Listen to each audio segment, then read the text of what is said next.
BSc limited है। सो आज के दिन की बात करें तो बीएससी आपको ज़बरदस्त फोकस में रहती हुई देखने को मिल रही थी। अब इसके फोकस में रहने का सबसे बड़ा रीज़न क्या है, तो चलिए उसकी बात करते हैं। अगर आप दोस्तों बीएससी के बिज़नेस को देखोगे तो मेनली आपको इसका 3 बिज़नेस देखने को मिलता है, जिसमें एक बिज़नेस है कंपनी सर्विसेज देती है ट्रेडिंग एंड क्लियरिंग का,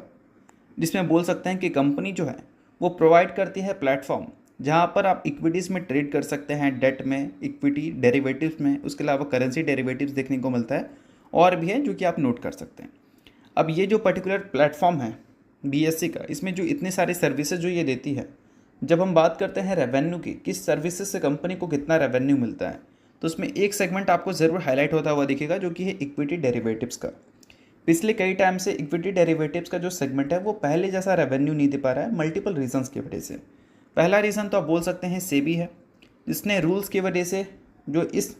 मार्केट के वॉल्यूम से उसमें एक भयंकर गिरावट दिखाई है। उसके बाद अगर हम बात करें इंडियन स्टॉक मार्केट के ख़राब परफॉर्मेंस के बारे में, उस वजह से भी काफ़ी सारे लोग मार्केट से निकल के, जिस वजह से भी वॉल्यूम्स में एक इम्पैक्ट हमें देखने को मिला। बट वो सारी चीज़ें कहीं ना कहीं इस बार हमें क्वार्टर 1 में शॉर्ट आउट होती हुई नजर आई। बट जुलाई के स्टार्टिंग में हमें एक न्यूज़ सुनने को मिला कि जैन स्टेट को सेबी ने बैन कर दिया है, और उसके बाद जो एनएससी के टोटल टर्नओवर के डेटा हमें रिपोर्ट होते हुए दिखे, उसमें वॉल्यूम्स में डबल डिजिट की ड्रॉप हमें देखने को मिली। तो जैन स्टेट के मार्केट से हटने की वजह से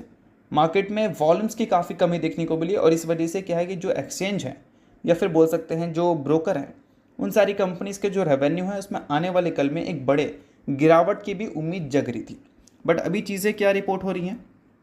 चीज़ें यहाँ पर ये रिपोर्ट हो रही हैं कि जैन स्ट्रीट ने जो अपना पेशकश रखा था सेबी के सामने,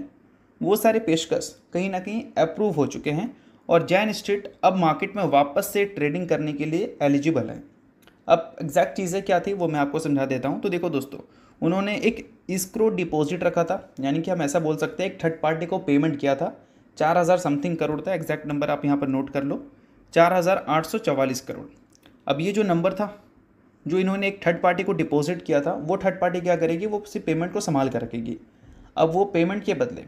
जैन स्ट्रीट ने सेबी से अपने कुछ कुछ शर्त रखा था, लाइक उनके ऊपर जो जो रिस्ट्रिक्शंस हैं उसमें से कुछ रिस्ट्रिक्शंस अगर वो हटाकर वापस से ट्रेडिंग अगर वो अलाउ करने देते हैं तो ये 4,844 करोड़ रुपए सेबी को मिल जाता।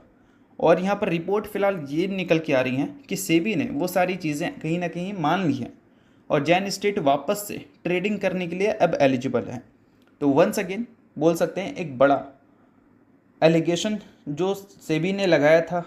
जैन स्ट्रीट के ऊपर, वो सारी चीज़ें कहीं ना कहीं शॉर्ट आउट होती हुई नज़र आ रही हैं, और जो फ्रॉड से रिलेटेड चीज़ें हमें सुनने को मिलती हैं उसमें वंस अगेन सेबी का यहाँ पर रेपुटेशन जो है एक बड़ा क्वेश्चन मार्क क्रिएट करता है।